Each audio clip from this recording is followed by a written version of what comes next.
দাঁড়িয়ে না থেকে ওই জায়গায় বসে, খারাপ লাগছে, বসে।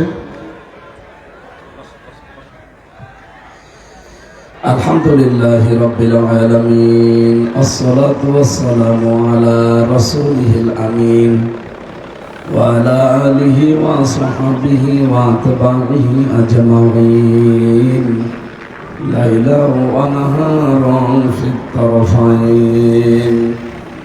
فقد قال الله تعالى في كلامه المجيد وبرهانه التوحيد।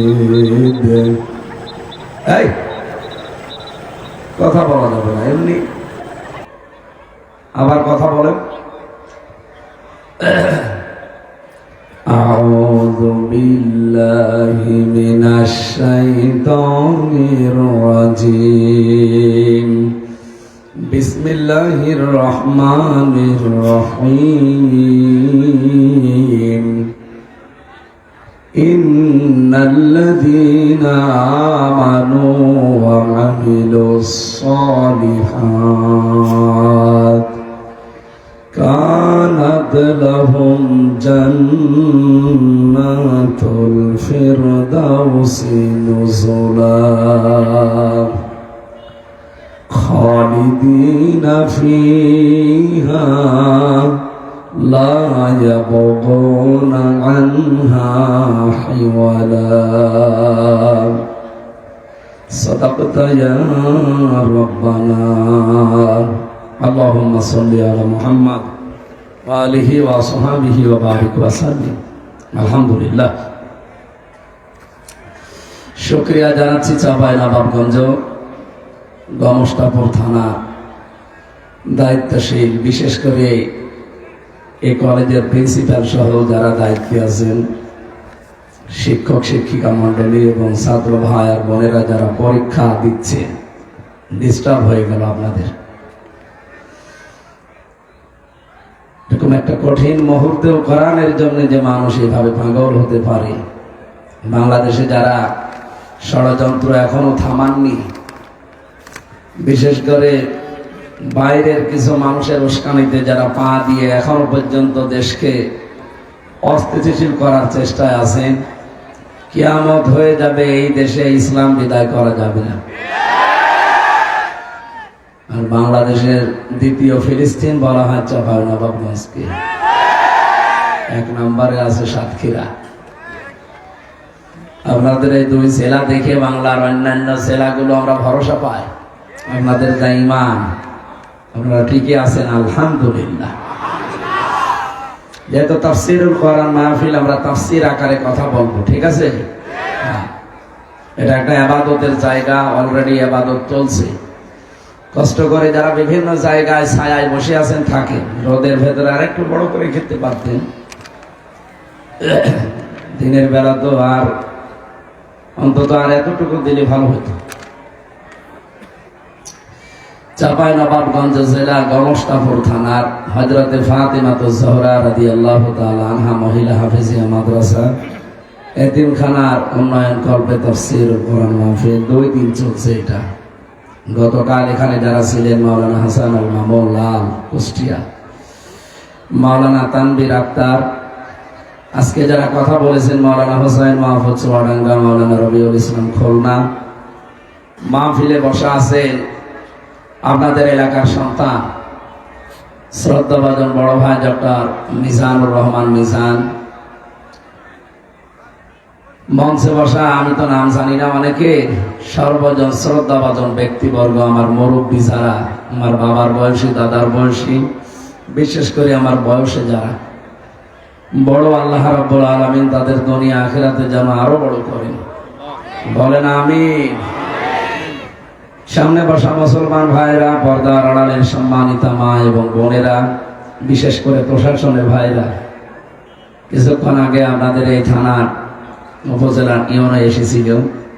আল্লাহ রাব্বুল আলামিন আমাদের কুষ্টিয়ার মেয়ে, আল্লাহ তাকে হায়াতে তাজ্জেবা সিহাতে করলিয়া যেন দান করেন। এই চাঁপাইনবাবগঞ্জ জেলার ডিসি এবং এসপি, এ থানার সম্মানিত ওসি সহ প্রশাসনের দায়িত্বে যারা আছে, যেহেতু এই দেশটাকে 15.5 বছর জালিমরা, বিশেষ করে ফ্যাসিস্ট, এই মানুষগুলো তাদের লাঠিয়াল বাহিনী হিসাবে এই ভাইদেরকে ব্যবহার করেছিল। নিচে যে মানুষগুলো আছে এদের দোষ নেই, প্রশাসনের কাজ আমি দেখেছি। এরা যে কষ্ট করে, আমার মনে হয় আল্লাহ যদি জান্নাত দেওয়া আরম্ভ করে তো পুলিশ দিয়ে আরম্ভ করে, আবার জাহান্নাম যদি দেয় তো পুলিশই দেয়। কারণ এই মানুষগুলোর ভেতরে আমি ভালো মানুষও পেয়েছি, আর নিকৃষ্ট চরিত্রের মানুষও এদের ভেতরে কিছু আছে। এই তাদের কারণে এই 2732 জন মানুষ এই 24-এ এই আন্দোলনে মারা গেল। এরা যদি আমার মনে হয় আর্মিদের মতো ভূমিকায় যেত, ও শয়তান 3 বারের 1 বারও টিকতে পারতো না। এই ডাইনি মহিলাকে টিকিয়ে রাখার পেছনে ওনাদের অনেকের ভূমিকা ছিল, সেগুলো এখন পালিয়ে বেড়াচ্ছে। কিন্তু তাদের কারণে আজ এই পবিত্র পোশাকের পর্যন্ত মানুষ এখনো পর্যন্ত মানে অন্য চোখে দেখে না। ইনাদের দোষ না। 2টা চোখকে আল্লাহর নবী জানিয়েছেন আল্লাহ জাহান্নামে দেবে না। তার একটা চোখ যারা আল্লাহর ভয়ে কন্দন করে, 2 নম্বরে যারা জনগণকে এবং দেশকে পাহারা দেওয়ার জন্য রাত জেগে থাকে, এরা সেই অবস্থায় আছে। পুলিশের চাকরিতে আমি আমার দোলা ভাইও আছে, আমি দেখেছি এদের রাত দিন নেই, 24 ঘন্টায় ডিউটি। কে বলিস ওদের 8 ঘন্টা ডিউটি? টয়লেটে আছে, যদি বাঁশি পড়ে আমার মনে হয় ও পরিষ্কার না করে দৌড় দেওয়া লাগে। এইরকম একটা চাকরি ওদের। পুলিশের এই চাকরি শুধু চাকরি নয়, এটা একটা খেদমত, এটা একটা সেবা এবং এটা একটা ইবাদত। ওরা জনগণের জন্য এই পুলিশ বাহিনীকে কিন্তু তৈরি করেছিল খলিফাতুল মুসলিমিন হযরত ওমর রাদিয়াল্লাহু তাআলা আনহু। কথা বোঝেন? ওনারা যদি ইনঅ্যাক্টিভ হয়ে যায়, এদেশে কাজ না করে, আপনি একদিনও সঠিকভাবে বাস করতে পারবেন না। 2-3 দিন শুধু অ্যাক্টিভ ছিল না, কি অবস্থায় ছিলাম আমরা দেখেছি। এখনো অনেকে 100 ভাগ কাজে লাগে নাই। এই জন্যে জালেমরা এখনো উস্কানি দেওয়ার সুযোগ পাচ্ছে। এই জন্য আপনাদেরকে জানাবো, যারা বিদায় নেয় তারা যে ফিরে আসে না, এটাই বাস্তবতা। চেঙ্গিস খান, হিটলার, এরপরে এই যে পালিয়ে গেল 850 বছর আগে লক্ষণ সেন, আশরাফ ঘানি, বাশার আল আসাদ, শেখ হাসিনা, যতগুলো পালিয়েছে পৃথিবীর ইতিহাস বলছে আজও কোনো পালানো ব্যক্তি ফিরে আসে নাই, কিয়ামতের আগে ওরা আর আসবেও না। লক্ষণ সেন যদি 850 বছরের ভেতরে ফিরে না আসে, এই 6 মাসের ভেতরে ফিরে আসবে, আপনাকে ও ধোকা দেয় আর আপনি নাচেন না। দেখছেন না এখন প্রশাসন কি আরম্ভ করেছে? যৌথ বাহিনীর কি চলছে? ডিভেল হান্ট, শয়তানের খোঁজে। সুতরাং দেশকে যারা সত্যি অস্থিতিশীল করতে চান তারা আসলে শয়তান। এই কথা বলে না কেন? এই শয়তান কয়েকটা যদি টাইট হয়ে যায় না, এমনি মানুষের দেশে শান্ত হয়ে যাবে। মানুষকে শান্ত করার জন্য কি ঔষধ লাগে সব ওদের জানা আছে। আশা করছে সামনে এগুলো প্রয়োগ করে আমাদেরকে শান্তি, স্বস্তি এবং নিরাপত্তার সাথে দেশে বাস করার একটা পরিবেশ তৈরি করে দেবে ইনশাআল্লাহ। সুতরাং প্রশাসনে যারা দায়িত্বে আছেন সবার জন্য এখন মন থেকে আমরা দোয়া করছি, আল্লাহ তুমি এদেরকে ওই আগের সেই সুনামে ফিরে যাওয়ার তৌফিক দাও। আরো জোরে বলে। দল, মত, জাতি, বর্ণ, ধর্ম নির্বিশেষে আজকের এই অনুষ্ঠান, এটাকে শুধু মুসলমানদের না, হাদা বায়ানুল লিন্নাস, মানুষ পদবাচ্যে যারা বিবেচিত সবার জন্য আজকের অনুষ্ঠান। যদিও বাংলাদেশে কিছু হিন্দু ভাইদের ভোট পাওয়ার জন্য কিছু মানুষ মুসলমান তাদের ঈমান তারা হারিয়ে ফেলে। তারা এই কথা বলে ধর্ম যার যার উৎসব সবার, না, এই কথা ঠিক না। ধর্ম যার যার উৎসব তার তার, এই কথা বলে না কেন? আজকের এটা উৎসব না, এটা প্রচার। কিসের প্রচার? কোরআনের। কিসের? এই জন্য এর পড়াটা এখন ইবাদত। আপনি যে সকাল 8টা-9টা থেকে বসে আছেন, এখন বাজে প্রায় 2:30। এই যত ঘন্টা বসে আছেন যদি নামাজে দাঁড়িয়ে থাকতেন যে সওয়াব পেতেন, কোরআনের ইজ্জতে আল্লাহ ওই সওয়াব আজকে দান করতেন। নবীজি বলেন, কোরআনের একটা আয়াত যদি কেউ বোঝার জন্য চেষ্টা চালায়, ও যদি নাও বোঝে তাও 500 রাকাত নফল নামাজের সওয়াব পায়। আর আমরা তো চেষ্টায় আছি বোঝার জন্য, কথা বলেন ঠিক কিনা? আমরা আজকে বুঝে বাড়ি যাব ইনশাআল্লাহ। সুতরাং ধর্ম যার যার, উৎসব তার তার। এটা তো উৎসব না, কোরআন যেহেতু সবার, এই অনুষ্ঠানও সবার। আর আমরা জানি বিভিন্ন ধর্মের মানুষ আমাদের কোরআন শুনতে আসেও। সেদিন যশোরে কলেজের এক অধ্যাপক, উনি বিসিএস ক্যাডার, তাফসির মাহফিলে এসেছিলেন। কুষ্টিয়ার পাটিকা বাড়ি, এক খ্রিস্টান, উনিও এক কলেজের অধ্যাপক, উনিও এসেছিলেন তাফসির শোনার জন্য, পেছনে বসেছিলেন। মোনাজাত করার পরে শেষ পর্যন্ত কথা শোনার পরে আমারে বলছে, হুজুর আমি কোরআন পড়তে চাই। আমি বললাম 3 মাস আপনাকে সময় দিলাম, বাংলা, ইংরেজি, আরবি যে ভাষায় পারে। আচ্ছা, আমি তো ইংরেজি আর বাংলা পারি, আরবিটা ভালো বুঝি না, আমি শিখবো। 3 মাস পরে উনি দেখলাম নিজের থেকে মুসলমান হয়ে গেছে। এই জন্য অন্য ধর্মের ভাইরা যারা এসেছেন আজকের অনুষ্ঠানে বা এটা লাইভ চলছে, তাম পৃথিবীর যারা শুনছেন সবাইকে ওয়েলকাম জানাচ্ছি। আসেন কোরআনের কাছে। সামনে কোরআনে কারিম নাজিল হওয়ার মাস, আর মাত্র 20 দিন আছে। 20 দিন না 18 দিন? কয়দিন? আর 18 দিন পরে একটা সুন্দর এবং রহমত, বরকত, মাগফিরাতের একটা মাস আমাদের সামনে ছায়া ফেলতে যাচ্ছে।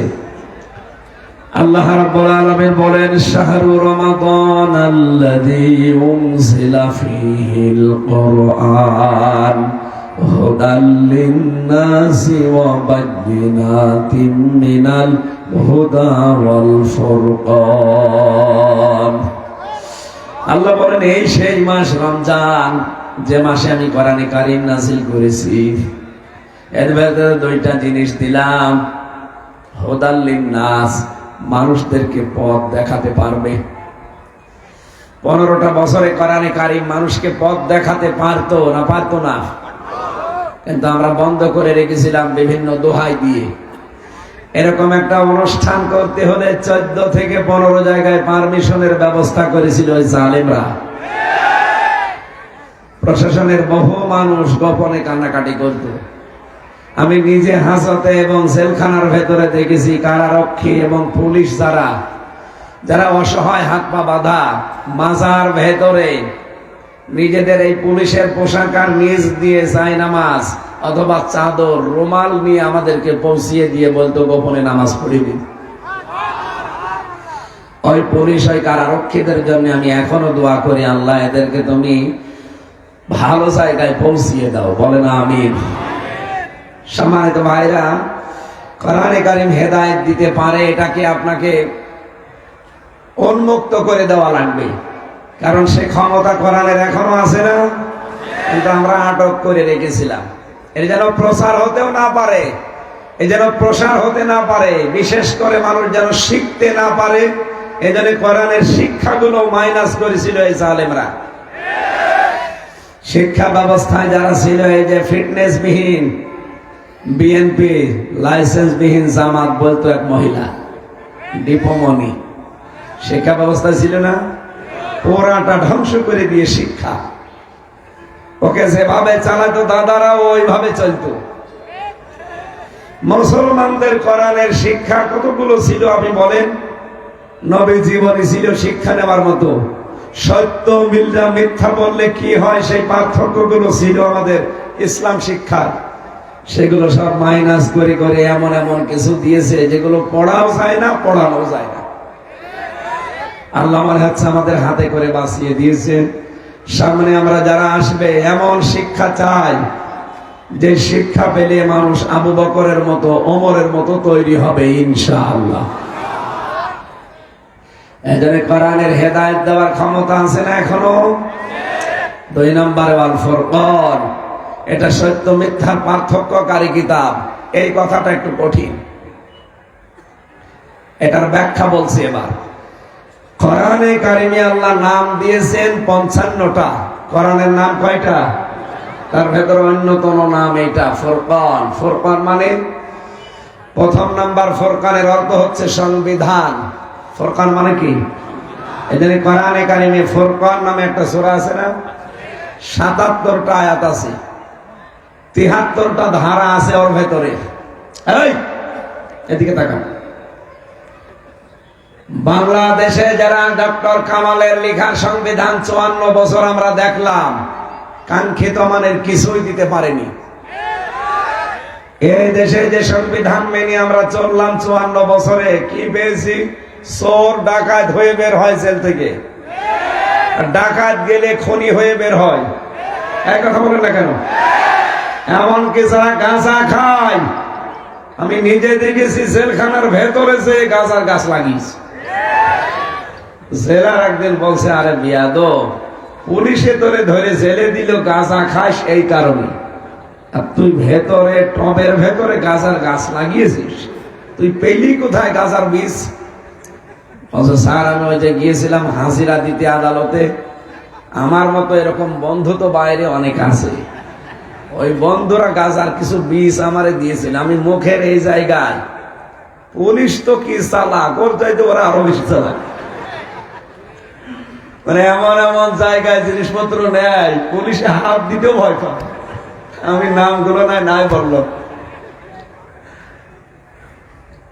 আমার সাথে আসার সময় ধরে ফেলেছিল কারারক্ষী একজনকে, মানে সেই লজ্জা স্থানের নিচে টাইট করে ওই যে ফিতা দিয়ে বেঁধে ভেতরে ঢুকিয়েছে, ওখানে আর হাত দেবে কি করে? জেলার বলছে তুই এই জিনিস ঢোকালি কি করে? এত পরীক্ষা নিরীক্ষা করে জেলের ভেতরে ঢোকানো হয়, মেশিং এ ঢোকানো হয়, আবার উপরে দিয়ে মেশিং চালানো হয়। বলছে আমার ওই বন্ধুরা আসার সময় আমারে কিছু বীজ গালের ভেতরে আমি নিয়েছিলাম যেন মেশিং এ না উঠে। ভেতরে এসে ওইগুলো আমি এই যে টবের ভেতরে গাঁজার গাছ লাগিয়েছি 2 মাস আগে, দেখেন স্যার কত বড় হয়েছে। শয়তান। জেলার বছর ধরে কোন জায়গায় দেবো আর তোরে? আমি ফাঁসির কন্ডেম সেলের ভেতরে রেখে তালাবদ্ধ, তুই এখানেও গাঁজার গাছ লাগিয়ে দিয়েছিস, তোরে আর কোনো জায়গা নেই বাংলাদেশে, তোরে এখন আরো সে পাঠানো লাগবে। তো এই দেশে ডক্টর কামালের লেখা সংবিধান মেনে কি হচ্ছে? গাঁজাখোর আরো গাঁজার গাছ লাগাচ্ছে। চোর যায় ডাকাত হয়, ডাকাত যায় খুনি হয়, কারণ ওখানে এরকম বড় বড় আসামি আছে, মুকিম গাজী আছে, সুইডেন আসলাম আছে, ডেঞ্জার রাসু আছে, ভয়ঙ্কর তাজ আছে। নামগুলো শুনলে মনে হচ্ছে খুব ভালো নাম না? নামের আগেই তাদের লকব দিয়েছে, দেখেছেন? ডেঞ্জার রাসু, 27 বছর জেল খাটতেছে। সুইডেন আসলাম, এর নামে সিনেমা তৈরি হয়। বাংলাদেশের চলচ্চিত্র জগতে একজন মরে গেছে নায়ক, মান্না, নাম শোনেননি? আপনারা তো আর এসব জগতে নেই। এ সিনেমা বানিয়েছে সুইডেন আসলামের জীবনী নিয়ে। আসলাম ভাই আমার সাথে একবার কারাগারে এই সুইডেন আসলাম এসেছিল দেখা করার জন্য। আমি তো আর নাম জানি না, চিনিও না। এমনি ভেতরে যাওয়ার পরে শুনতাম যে লোকটা 27 বছর জেলে আছে, খুব ডেঞ্জার মানুষ। এই দেশে মার্ডার করে সুইডেনে চলে যায়, সুইডেনে মার্ডার করে এখানে চলে আসে, এইরকম ভয়ঙ্কর। চেহারাও সেই রকম উঁচা লম্বা, আর দেখলে আমি 1 গ্লাস পানি আগে খাবো। আসরের নামাজের আজান দিলে 4টার দিকে পুরা আদালত বন্ধ, পুরা জেলখানা বন্ধ করে দেয়, লকআপ লাগিয়ে দেয়। যত বড় ভিআইপি হোক 5টার পরে আর কাউকে থাকতে দেয় না বাইরে। অথচ উনি দেখলাম রাত 9টার পরে এসেছে, এসে বলছে আমির হামজা কে? এই তো আমি। একটা মাসলা জিজ্ঞাসা করব। আমি চিন্তা করলাম কি গো, সাধারণ পোশাকে এই লোকটা তো রাত 9টার পরে লকআপ খোলা থাকার কথা না। বললাম কে আপনি? আমার পরিচয় জানার দরকার নেই, আপনি মাসলা বলেন কি? আমি তো আর নামাজ কালাম পড়ি না, ও সাথে আমি বিশ্বাসও করি না, তবে আমার বউটা আবার নামাজ পড়ে। এই নামাজের এই সূরা পড়লে হয় কিনা আমারে জানতে বলিস, আপনি বলেন। বলবো, আপনি কে? বলছে আমি সুইডেন আসলাম। ওরে স্যার আপনি বলেন।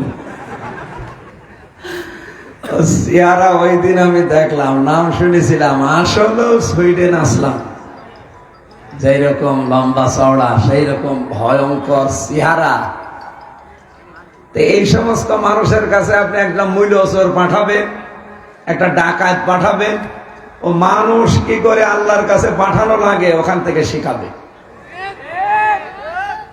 এটা দুনিয়ার মানুষের তৈরি করা লিখিত সংবিধান দিয়ে এই বাংলাদেশ থেকে একটা অন্যায় আপনি দূর করতে পারবেন না। আরো মানুষের ভেতরে প্রতিহিংসা তৈরি হবে।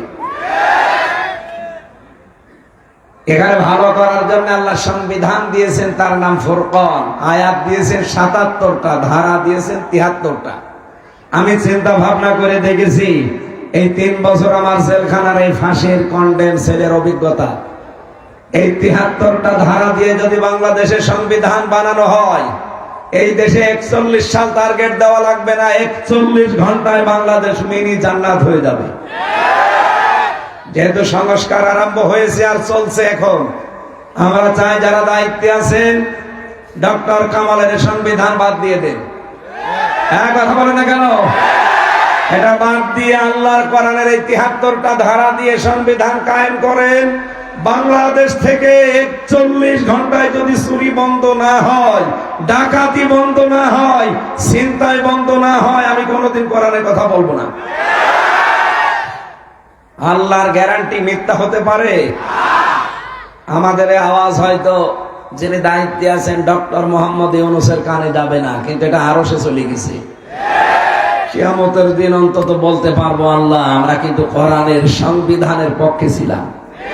এই কথা বলে না কেন? ইব্রাহিম আলাইহিস সালামকে আগুনে ফেলে দিয়েছিল নমরুদ।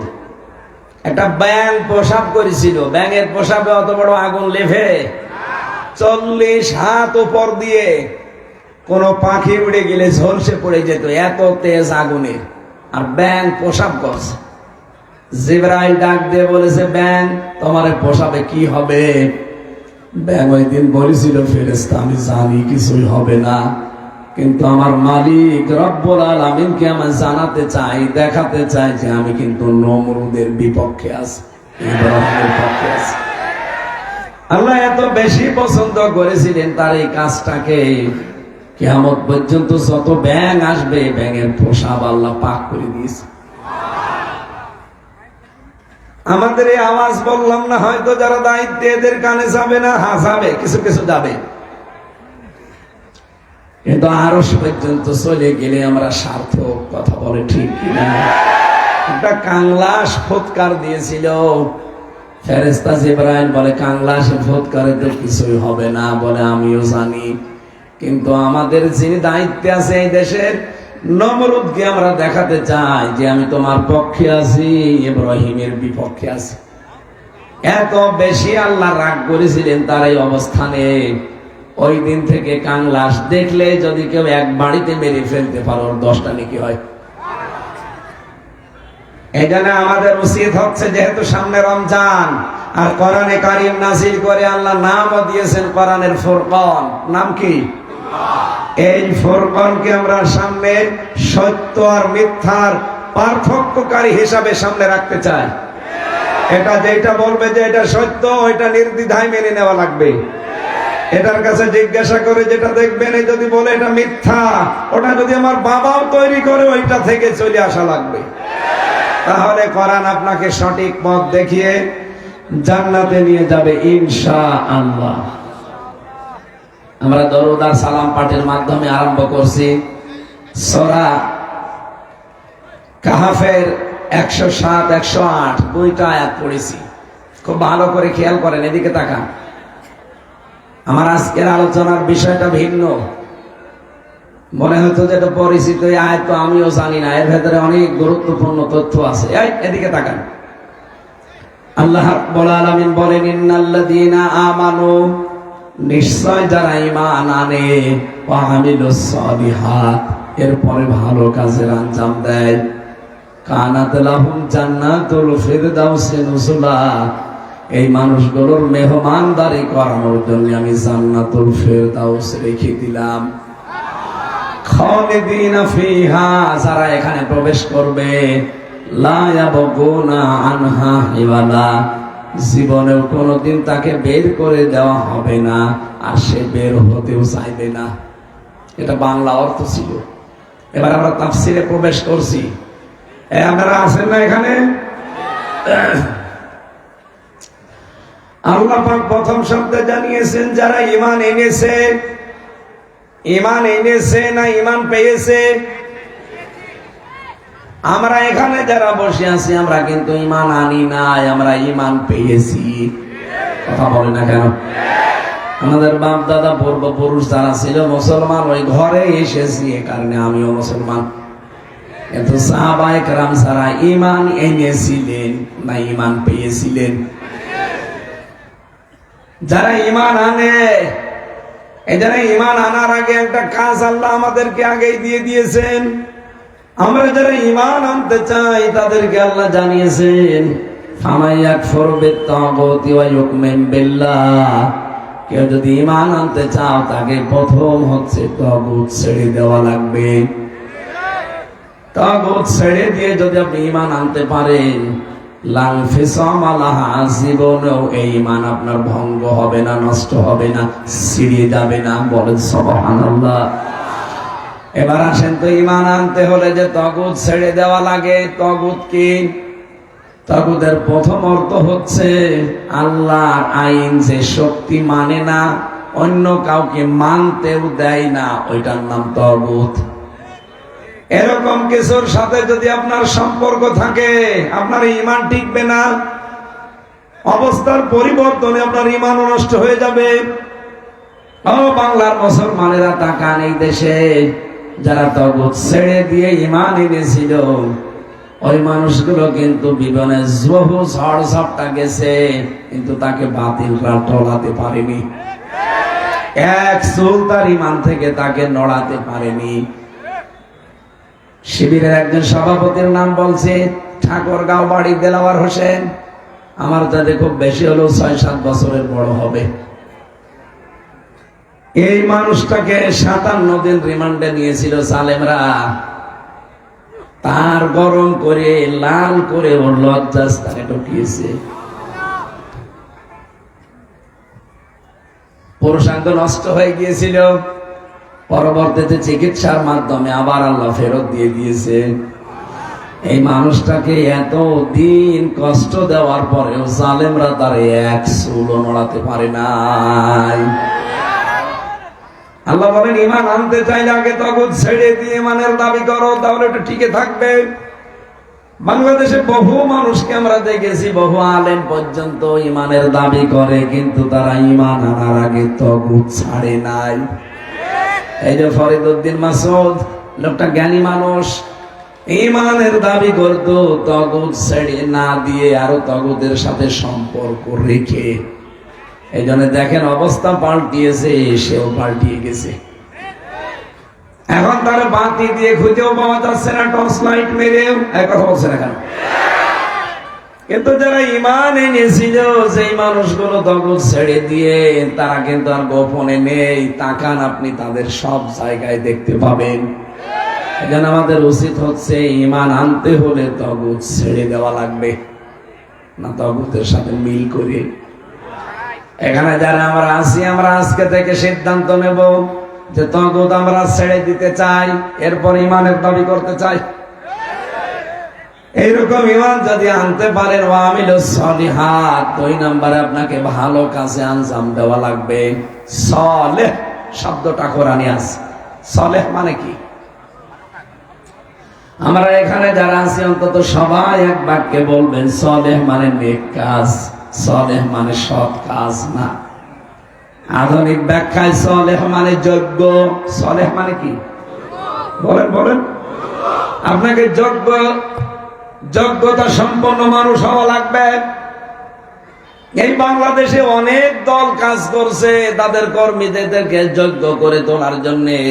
আপনি কয়েকটা দলের ভেতরে দেখবেন তাদের কর্মসূচি এইটা, একেবারে প্রাথমিক জায়গা থেকে আপনারা তুলে যোগ্য করে গড়ে তুলবে।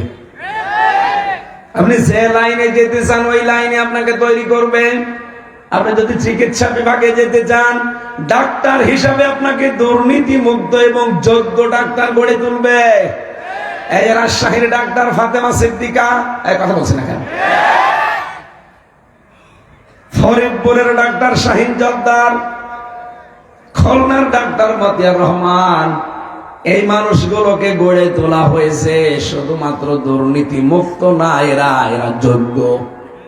সেই বিভাগে ওরা কাজ করছে, ওই বিভাগটাকে তারা দুর্নীতি মুক্ত এবং যোগ্যতার সাথে চালাচ্ছে। এরকম মানুষ যদি বাংলাদেশে 1628টা আমরা পাই, এই দেশটা আবার দাঁড়িয়ে যাবে ইনশাআল্লাহ। এই 1628টার ভেতরে সবচাইতে গুরুত্বপূর্ণ সামনে আসতেছে 300। কত? 300-র ভেতরে মিজান সাহেব একজন। এই 300-র ভেতরে যদি 151 জন এই কোরআনে কারিম বুকে নিয়ে সামনের সংসদে যেতে পারে, বাংলাদেশে নামাজের ওয়াজ করা লাগবে না। পরের দিন দেখবেন এই দেশে নামাজ রাষ্ট্রীয়ভাবে কায়েম হয়ে গেছে।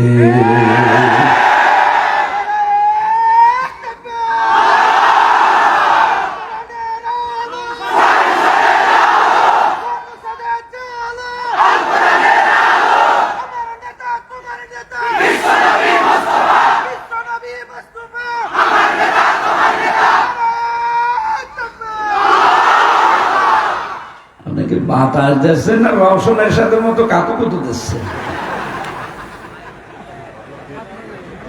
এই জায়গায় দেন। আমার মনে হয় রওশনের সাথে লাগিয়ে দিলেও আরো জোরে দিতে পারত। বাতাস দিচ্ছে ছাতা, এই যে এই জায়গায় দেন। আমার গা ঘেমে যাচ্ছে, এমনি গলা বসে গেছে। দরকারে আর একজনকে দেন, যুবক মানুষ দেন যার শরীরে চাচা এরশাদের মতো শক্তি আছে। চাচা এরশাদকে বলেছিল মরণের আগে, দেখেছে 80-র উপরে বয়স, বলছে আমার যৌবন এখনো অটুট। তার মানে আমাদের চাষি আরো বাড়তো যদি বেশি থাকতো। চাষির আমাদের অভাব ছিল দেশে। আমার ভাইরা, এই জন্য আমরা যোগ্যতা সম্পন্ন মানুষ চাই সামনে। শুধু সৎ হলে হবে না, যোগ্য হওয়া লাগবে। সৎ তো আমরা বাইরে থেকে অনেককেই মনে করতাম, এই যে দরবেশ, কি বড় বড় দাড়ি, মাথার চুল থেকে টুপি থেকে একেবারে পা পর্যন্ত, স্যান্ডেল পর্যন্ত সাদা, ভেতরে পোড়াটা কালো। এক উপস্থাপিকা অন্যের এক ব্যবসায়ীর বউকে নিয়ে আল্লাহর রাস্তায় ঘর সংসার করছিল। আর একটা স্বামী যদি তার বউকে তালাক না দেয়, তামাম দুনিয়া একদিকে হলেও আপনি তাকে বিয়ে করতে পারবেন? অথচ সেই মহিলাকে নিয়ে তার স্বামীটা এখন মুখ খোলে যে আমার বউটাও কেড়ে নিল দরবেশ। একে দরবেশ না ধরবেশ? ধরবেশ। এটা বুজুর্গ বলা যাবে না, এটা বেজির গু। এই কথা বলে না কেন? এই জন্য আমরা শুধু বুজুর্গ সৎ মানুষ দেখতে চাই না, চাই সে লোকটা যেন যোগ্য হয়। এই যে বললাম 300 এমপির ভেতরে যদি 151 জন তৈরি হয়, এরা যদি কোরআন বুকে নিয়ে যেতে পারে, একবার শুধু বলবে মাননীয় স্পিকার আমরা নামাজের বিল চাই। আমি যদি বলে কারা কারা রাজি আছেন হাত তোলেন। এই আপনাদের দরকার নেই, আপনার হাতে কোনো কাজ আছে? হাত দরকার মিজান সাহেবের। এরকম ডক্টর মিজানের মতো 151 জন যদি বলে মাননীয় স্পিকার আমরা নামাজের বিল চাই, উনি তার পরের দিন কায়েম করে দিবে। এ দেশে নামাজের ওয়াজ আর করা লাগবে? আপনি ভোট দিয়েছিলেন মাত্র ওনারে একটা, 18 কোটি মানুষ নামাজ পড়লে যে সওয়াব হয়, প্রতিদিন ওই সওয়াব আপনার আমল নামায় লেখা হবে।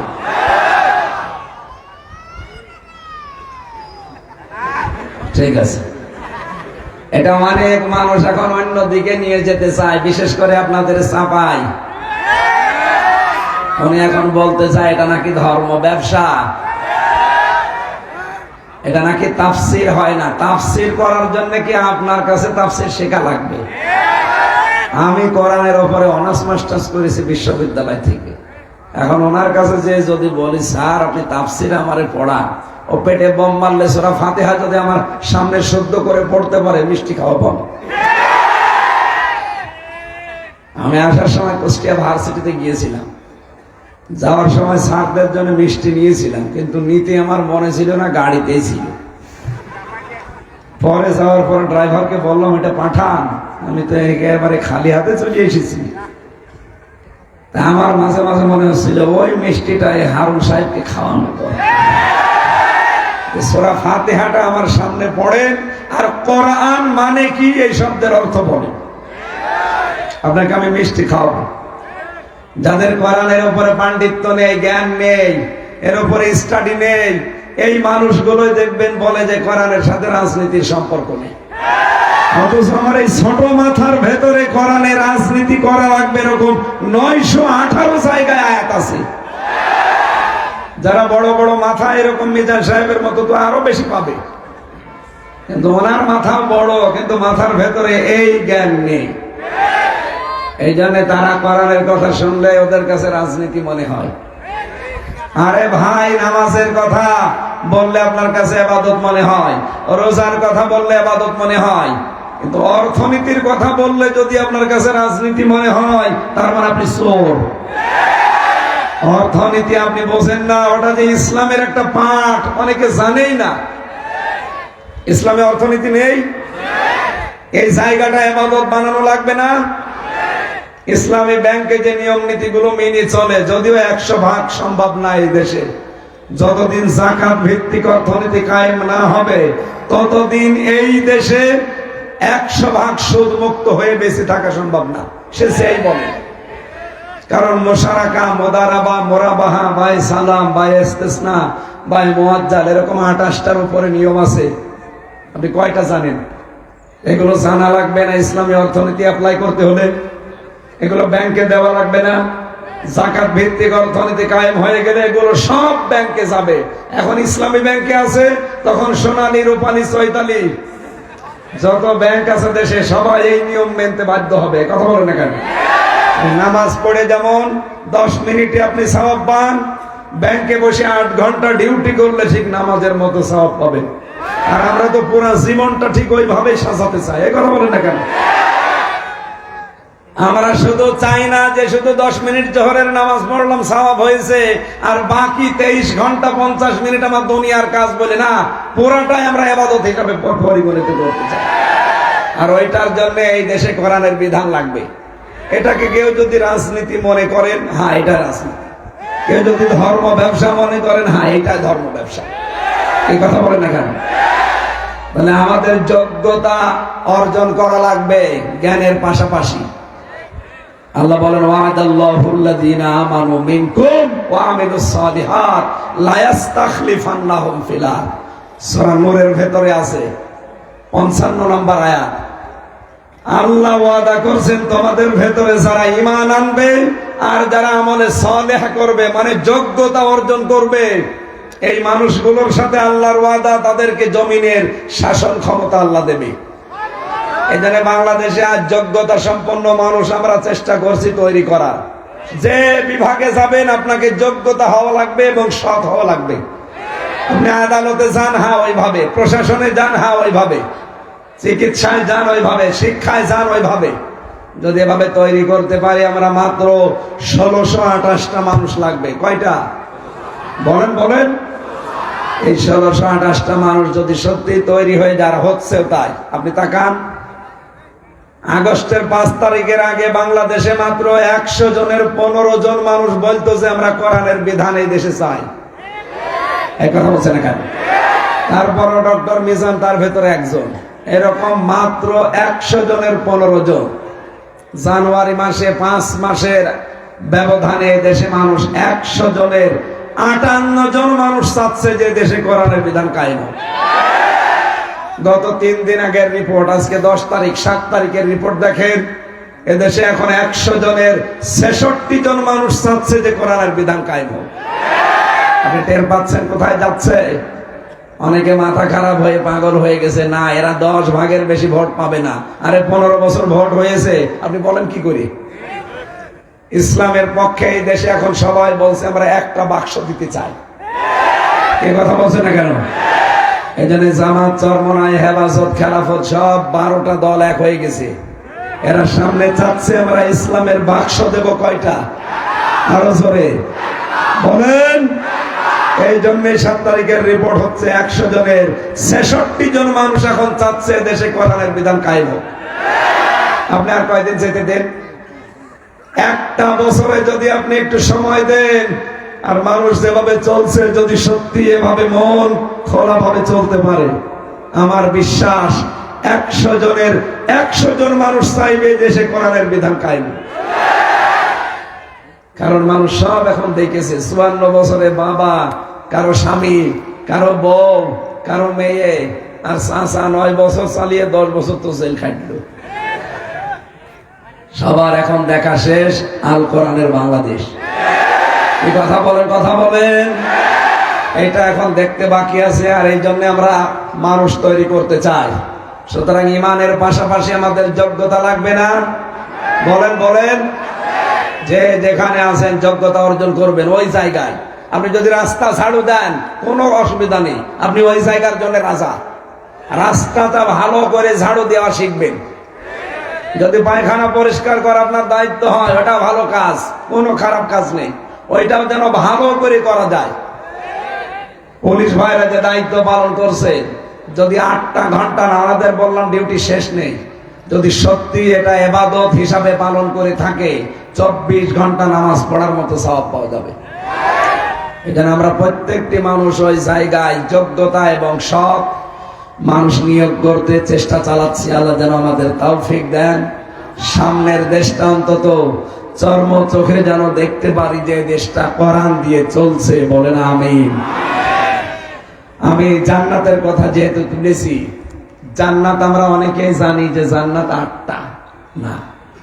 এই যে পুলিশ বসে আছে, উনি বাংলা শিক্ষিত মানুষ, ওনারা জিজ্ঞাসা করেন, এমনকি হুজুর, খেজুর হুজুর না, জিজ্ঞাসা করেন যে জান্নাত কয়টা, এরা বলবে 8টা। কোনদিন পড়েছে? পড়েনি, শোনা। আমিও এতদিন শুনি কোরআনে কারিমে দেখি না জান্নাত একটা, জান্নাতের স্তর 100টা। কয়টা? জাহান্নাম একটা, জাহান্নামের স্তর 70টা। আমরা বেশিরভাগ 7টা জানি। জান্নাত আমার আল্লাহ বানিয়েছেন একটা, জান্নাতের স্তর 100টা। তার ভেতরে প্রথম স্তরের নাম হচ্ছে ফেরদাউস। নাম কি? নবীজি বলেন, কেউ যদি আল্লাহর কাছে জান্নাত কামনা করো, সব সময় বলবা আল্লাহ আমারে তুমি জান্নাতুল ফেরদাউস দিও। তার মানে এখানে গেলে আর মনের ভেতরে কোনো আকাঙ্ক্ষা বাকি থাকবে না। সুবহানাল্লাহ বলতে পারেন? এখন এই ফেরদাউস জান্নাত সবার উপরে, এইটা পাবে কারা? এটার হকদার কারা? এই যে স্কুলে দেখতে পাচ্ছেন কতগুলো রুম আছে, প্রতি রুমের আলাদা আলাদা দরজা আছে না? কিন্তু স্কুল কয়টা? আল্লাহর জান্নাত একটা, দরজা এরকম আছে 100-র উপরে। দুনিয়াতে যে যেই ধরনের কাজ করবে আল্লাহ পাক তাকে ওই দরজা দিয়ে জান্নাতে প্রবেশ করাবে। এর প্রথম দরজার নাম কি? ফেরদাউস। বলেন বলেন। এই ফেরদাউস জান্নাতে যেতে হলে 7টা গুণ মাস্ট বি অর্জন করাই লাগবে। তাহলে আপনাকে আল্লাহ জান্নাতুল ফেরদাউসের উত্তরাধিকারী বানিয়ে দেবেন, আর চিরকাল আপনি থাকতে পারবেন, কোনদিন আল্লাহ বের করে দেবে না, আর আপনার বের হতে মনও চাইবে না। বলেন সুবহানাল্লাহ। টিওয়ানা সাহেব যেহেতু এসে আমার ইঙ্গিত দিয়েছে, এই জন্য আমি প্রথমে এই আয়াতটাই নিয়েছি। আমরা যদি সত্যি জান্নাতুল ফেরদাউসের অধিকারী হতে চাই, আমাদের 7টা গুণ এখন থেকে মাস্ট বি অর্জন করা লাগবে। قد أفلح المؤمنون الذين هم في صلاتهم خاشعون। রব্বুল আলামিন বলেন, এই পৃথিবীতে মুমিন যারা, তারা সফল হয়ে গেছে, তারা সফল হবে না। আফলাহ এটা মাজি। সুতরাং এই দেশে আমরা যাদের ঈমান আছে তারা খুশি হয়ে বলেন আলহামদুলিল্লাহ। আমাদের আর কিছু না থাক, ঈমান আছে, এজন্য আল্লাহর ভাষা আমরা সফল হয়ে গেছি। কোন মুমিন গুলো সফল হয়ে গেছে জানো? যারা নামাজের ভেতরে ভয় করে। নামাজের ভেতরে ভয় কি? নামাজে দাঁড়ালে একদম জড়সড় হয়ে এদিক ওদিকে তাকাবেন না, খালি কাঁদবেন, এটা না। না, নামাজের ভেতরে দাঁড়িয়ে আপনি মনে করবেন আমি আল্লাহকে দেখতে পাচ্ছি। আপনি যদি দেখতে নাও পান, মনে করবেন মহান আল্লাহ আমাকে দেখতেছেন। সুবহানাল্লাহ বলুন। এরকম নামাজ আমাদের আছে। হযরত তালহা নামাজে দাঁড়িয়েছিলেন, একটা সাপ এসে তার বাচ্চাটাকে জড়িয়ে ফেলেছিল। বাসের মানুষ ডাক দিয়ে তার স্ত্রী সাপটা মেরে বাচ্চাটা বিপদমুক্ত করে বসে আছে। হযরত তালহা নামাজ শেষ করে বললেন, এতগুলো মানুষ বাড়ির ভেতরে কি করে? তালহা ডাক দিয়ে বললেন, স্ত্রী কি এত মানুষ কেন? স্ত্রী বলে, আপনি নামাজে ছিলেন, পাহাড়ি এলাকার সাপ এসেছিল, একটা বাচ্চাটা জড়িয়ে ফেলেছিল, তাকে বিপদ মুক্ত করে আমরা বসে আছি।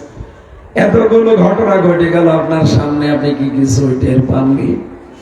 হযরত তালহা বলেন, স্ত্রী নামাজে যখন দাঁড়িয়েছিলাম তখন আমি আল্লাহর সাথে কথা বলছিলাম। আমি যখন তেলাওয়াত করেছি আলহামদুলিল্লাহি রাব্বিল আলামিন, আমার মালিক যেন শুনতে পাচ্ছি, উনি জবাব দিচ্ছে, সাদাক্তা ইয়া আবদি, আমার বান্দা সত্য কথা বলছে। জোরে বলেন সুবহানাল্লাহ। ও স্ত্রী, নামাজে দাঁড়িয়ে আমার আল্লাহর সাথে কথা হয়। নামাজে যদি মন এদিকে ওদিকে চলে যায়, ওই নামাজ আর নামাজ থাকে না। সাহাবীদের ভয়ের নামাজ খুশুর নামাজ, আর আমাদের নামাজের ভেতরে পার্থক্য আছে না নেই? আল্লাযীনা হুম আনিল লাগবি মুরিদুন, যারা অনর্থক কথা এবং কাজ থেকে নিজেদেরকে বিরত রাখতে পারবে। এই যে সামনে যে একটা দিবস আসতেছে, এটা অনর্থক দিবস। আজকে 10 তারিখের মাত্র 3 দিন আছে। এটা তো বলছেন এখানে লাগবনের ভেতরে ওইটাও আছে। আপনারা কন্ট্রোলে থাকবেন। 14 ফেব্রুয়ারি এটা যিনি আমদানি করেছিল ইংল্যান্ড থেকে, এই লোকটা কিন্তু মুসলমানের নাম ছিল তার শফিক রহমান। সাংবাদিকরা প্রশ্ন করছে, আপনি তো শফিক রহমান, আপনি রেহমান লেখেন কেন? শয়তান জবাব দিয়েছে, রহমানের ভেতরে মৌলবাদের গন্ধ পাওয়া যায়, এই জন্য আমার নাম পরিবর্তন করে আমি রেহমান হয়ে গেছি। যে লোকটা আল্লাহর নামকে রহমান থেকে রেহমান বানিয়ে ফেলতে পারে, তার নিয়ে আসা আমদানি করায় 14 ফেব্রুয়ারি ভালোবাসা বিশ্ব বেহায়া দিবস কোন মুসলমান পালন করতে পারে? এক বছর বছরে অনেকে টাকা গুছিয়ে রাখতেছে, 14 ফেব্রুয়ারি সকিনাকে ফুল কিনে দেবে। না, এটা বন্ধ করা লাগবে। এই দিবস আমাদের জন্য না, ইংল্যান্ডে ইহুদি খ্রিস্টানদের জন্য। এই কথা বলেন না কেন? সুতরাং এই অনর্থক কাজ যেন সামনে কেউ না করি। যারা করছে করুক, আপনারা করবেন না। এক কথা বলেন না কেন? কারা কারা করবেন হাত তোলেন তো। হ্যাঁ, বলেও মানুষ হাত তোলো তুমি না, ঠিক আছে। 14 ফেব্রুয়ারি বিবাহিত মানুষ যারা আমরা পালন করতে পারি, কি করব? ওই দিন দরকার হয় ফুল কিনে মিষ্টি কিনে স্ত্রীকে দেন। যাদের বউ নেই তারা ঠিক বলা দরকার কি? লাগবনের ব্যাখ্যায় পেয়েছি, এই পৃথিবীতে যত অনর্থক কাজ আছে, সবচাইতে অনর্থক কাজ মানুষের তৈরি করা আইন প্রতিষ্ঠার আন্দোলন করা। সুতরাং বাংলাদেশে যারা আল্লাহর আইন বাদ দিয়ে মানুষের তৈরি করা আইন কায়েম করার জন্য রাজনীতি করেন, আপনি অনর্থক কাজে আছেন। আপনার জন্য জান্নাতুল ফেরদাউস নেই। কথার অর্থ বুঝেছেন? কারা হাত তোলেন তো। এই আন্দাজে হাত তুলবেন না। আলহামদুলিল্লাহ, ঠিক আছে, ঠিক আছে, মাহফিল সাকসেস।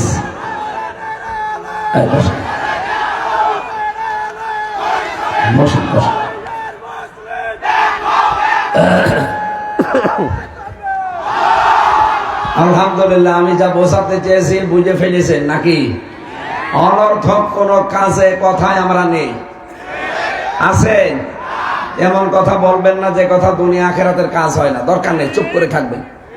মান সমাতা না যা, নবীজি বলেন যে চুপ থাকে সে নাজাত পাওয়ার একটা পথ পায়। আর কিছু মানুষের কোনো কাজ নেই, কাম নেই, আন্দাজে খালি বাসালের মতো বকতেই থাকে।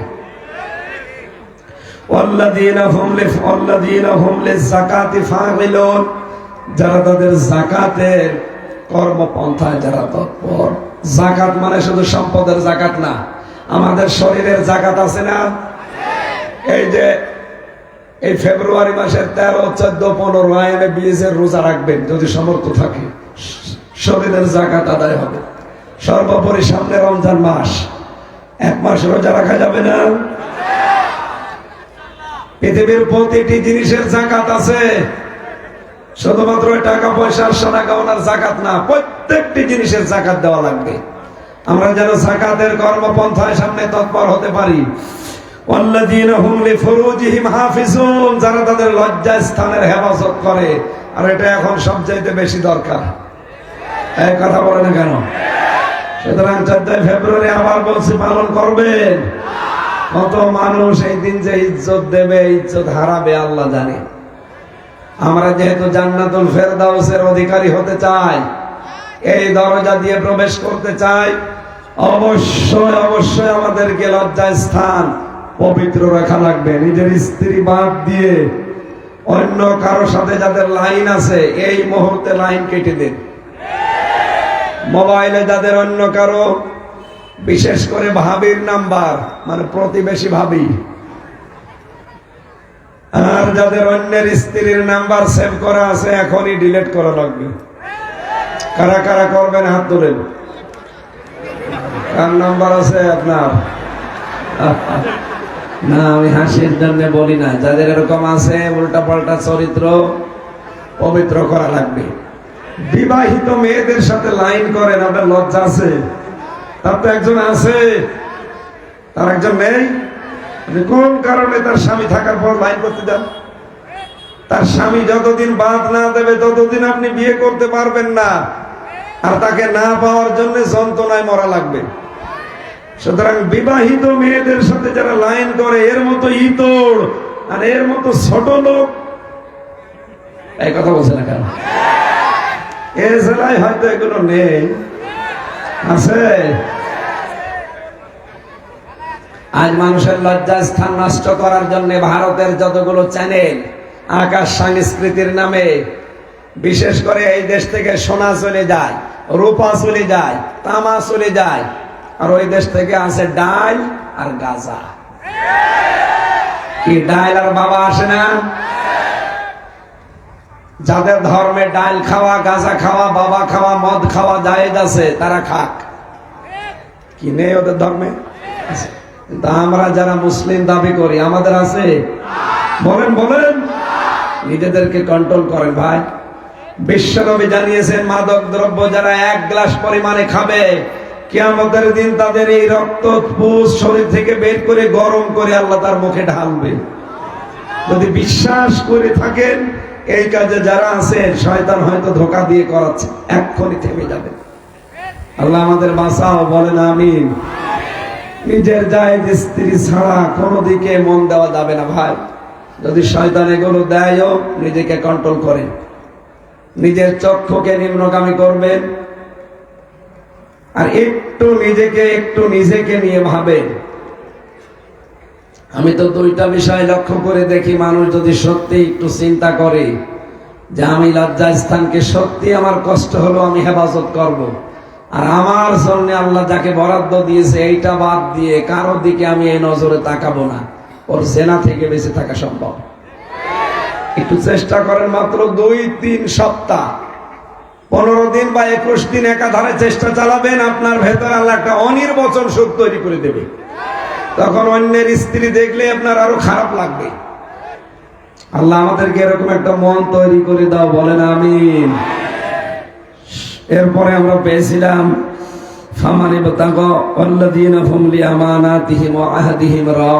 যারা তাদের আমানত ঠিক রাখে। এই যে বিয়ের আগে যে যৌবন, এটা আমার স্ত্রীর জন্য আমার আমানত। স্ত্রীর যে যৌবন আছে ওটা তার স্বামীর জন্য আমানত। কথা বলে না কেন? এই আমানত গুলো অনেকেই বিয়ের আগে নষ্ট করে ফেলেন। আপনি জান্নাতুল ফেরদাউসের দরজা দিয়ে যেতে পারবেন না। এরপরে যে ওয়াদা গুলো করা হয়, সামনে যেহেতু ওয়াদার মৌসুম আসতেছে, এমন কোন ওয়াদা করবেন না যেন রাখতে না পারেন। চিন্তা ভাবনা করে ওয়াদা দেবেন। আল্লাযীনা হুম আলা সালাওয়াতিহিম হাফিজুন, যারা তাদের সালাতের হেফাজত করে, আল্লাহ বলেন উলাইকা হুমুল ওয়ারিসুন, এই মানুষগুলো ওয়ারিস, আল্লাযীনা ইয়ারিসুনাল ফিরদাউস হুম ফিহা খালিদুন।